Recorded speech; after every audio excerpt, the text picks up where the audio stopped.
Soltou para Tite, inventou. É gol! Fala pessoal, beleza? Esse Corinthians que vai enfrentar o Flamengo no próximo domingo pelo Campeonato Brasileiro é um time horroroso, muito mal treinado pelo técnico Vanderlei Luxemburgo. A equipe perdeu para o Atlético Mineiro, não tem nada demais também, né? Por 2-0 no Mineirão, pelo jogo de ida das oitavas de final da Copa do Brasil. Neste vídeo, o intuito é explicar aqui para você algumas fraquezas, e são muitas desse time corintiano, que pega o Flamengo no próximo domingo às 4 da tarde, no Maracanã, pelo Campeonato Brasileiro. Aliás, a sequência do Corinthians é terrível. E a tendência é que o Flamengo, se jogar algo parecido, não precisa nem jogar o que fez no primeiro tempo contra o Fluminense, não. Mas se jogar algo parecido com isso, é candidatíssimo a vencer o jogo, tá? Este vídeo tem um oferecimento da KTO. Você não conhece a KTO.com, meu amigo? Como assim?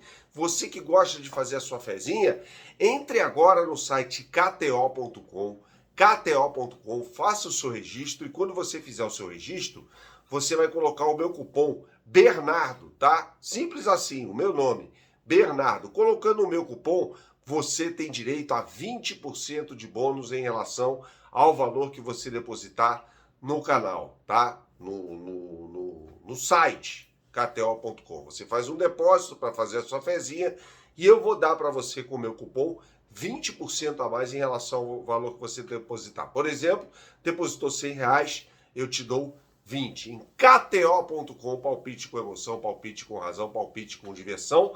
E vamos dar uma moral também para o professor de guitarra e violão Átila Reis.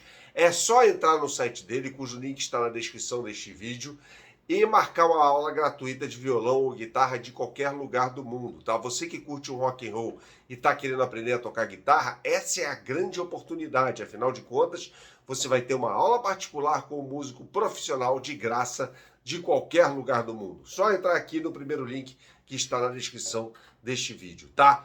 Bom, gente, vamos falar sobre esse Corinthians. Assim, é um horror, né? O Vanderlei Luxemburgo tem um péssimo hábito de, nas entrevistas coletivas, falar sobre coisa apontada para o Shell, que o futebol não tem nada de novo, que os termos táticos nada mais são que neologismos daquilo que ele já falava lá nos anos 90. Veja, o Luxemburgo foi um grande técnico, né? Os melhores times que eu vi na vida, né? Pelo menos os times brasileiros, como por exemplo aquele Palmeiras de 1996, do primeiro semestre daquele ano, que de fato era um timaço, né? O Cruzeiro de 2003, o Santos de 2004. Só que faz 19 anos que este técnico não consegue um grande título em nenhum grande clube do futebol brasileiro, né? Então ele fica com esse discurso, né? E há uma série de defensores do Luxemburgo por aí que falam, não, ele não desaprendeu. Eu não estou falando que ele desaprendeu ou não, mas eu estou falando que ele não seguiu ali, de repente, a atualização necessária, o estudo necessário para ser um grande técnico hoje, a dedicação necessária que isso demanda, né? E está tudo certo, o nome dele está lá guardado na história. Agora, ele não é mais um técnico para dirigir time do primeiro escalão no futebol brasileiro. Definitivamente não. E já tem mostrado isso há algum tempo. Você, por exemplo, gostaria que o Luxemburgo fosse técnico do Flamengo? Não tem a menor condição. E ele veio mostrando isso. Ai, Bernardo, mas você tem que ser coerente, e eu tento ser, quando você fala que o técnico tem pouco tempo para trabalhar.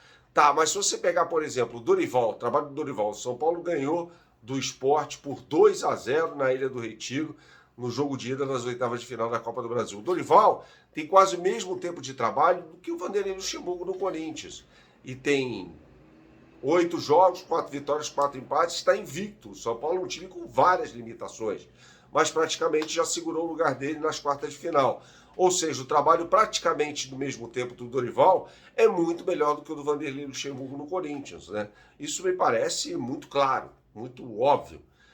Então, assim, é um Corinthians que tem uma série de dificuldades, fez um jogo tenebroso, se limitando apenas a se defender. O Corinthians finalizou uma vez, não foi nem contra a meta do goleiro Everson. Se colocasse um balde d'água no lugar do Everson, o resultado teria sido o mesmo, 2-0 para o Atlético Mineiro. Porque o Fausto Vera, quando recebeu uma bola ali do Yuri Alberto, no segundo tempo, chutou para fora. É uma oportunidade clara de gol até e tal, mas chutou para fora. Fora isso, o Corinthians não produziu absolutamente nada que ameaçasse o Atlético Mineiro. E como é que esse Corinthians vai jogar contra o Flamengo? Bom, o grande destaque desse time é o Renato Augusto, que está fora por lesão, passou por uma artroscopia no joelho, ou seja, fez uma cirurgia no joelho, tá? Então tá fora desse jogo. É o goleiro Cássio. Aliás, o Corinthians só não sofreu mais nessa partida contra o Atlético Mineiro por causa do goleiro Cássio. Se não fosse o Cássio, o Corinthians teria tomado 3, 4. Ele fez uma defesaça na cabeçada do Paulinho. Aliás, grande jogador esse Paulinho. Foi revelado no Vasco da Gama, foi jogar na Alemanha, voltou para o Brasil para jogar no Atlético Mineiro e fez os 2 gols da vitória do Atlético Mineiro sobre o Corinthians nesta quarta-feira, né? Mas retomando aqui o raciocínio. Lateral direito é o Fagner, que já foi, bate pra caramba, é um jogador desleal, extremamente desleal, né? Quem, o torcedor do Flamengo, se lembra muito bem dessa história, não preciso ir muito a fundo em relação a isso. Foi um jogador que disputou até jogo de Copa do Mundo, para mim, não poderia jamais ser convocado para uma seleção brasileira. Seleção brasileira que teve laterais, os maiores laterais da história do futebol. Tem o Fagner disputando a Copa do Mundo, isso aconteceu na Rússia. Para mim é completamente fora de esquadro isso. Mas aconteceu. É um lateral cujo melhor já passou faz muito tempo. Tá? A zaga deve ter Gil e Murilo. Né? O Murilo é um jogador jovem, formado na base do Corinthians, bom jogador até. O Gil também, o melhor dele, já vimos faz tempo, assim como o lateral esquerdo, que é o Fábio Santos. Aliás, não sei se o Fábio Santos vai jogar contra o Flamengo. Ele tem jogado seguidamente, não tem mais condições para isso. De repente o Corinthians escala, por meio do seu técnico, evidentemente, Vanderlei Luxemburgo, o Matheus Bidu, ex-jogador do Cruzeiro, que é um lateral muito fraco também. No meio de campo, ele deve formar uma característica de meio de campo muito defensiva, né? Com, de repente, Fausto Vera, Maicon e Paulinho de novo, ou Fausto Vera, Rony e Maicon, né? Um meio-campo que praticamente não cria absolutamente nada. De repente entra ali o Juliano, que só entrou no segundo tempo da partida contra o Atlético Mineiro no segundo tempo, né? E na frente, Murilo não, melhor dizendo, Wesley, jogador revelado na base do Corinthians, também um ponta, não é nada demais. Roger Guedes e Yuri Alberto. Yuri Alberto que é inofensivo, um centroavante que vem sendo inofensivo, mais ou menos o que o Gabigol vem sendo no time do Flamengo, tá? Então assim, o Flamengo tem uma grande oportunidade para ganhar desse time do Corinthians, que é muito fraco. Saudações, até a próxima e tchau, tchau.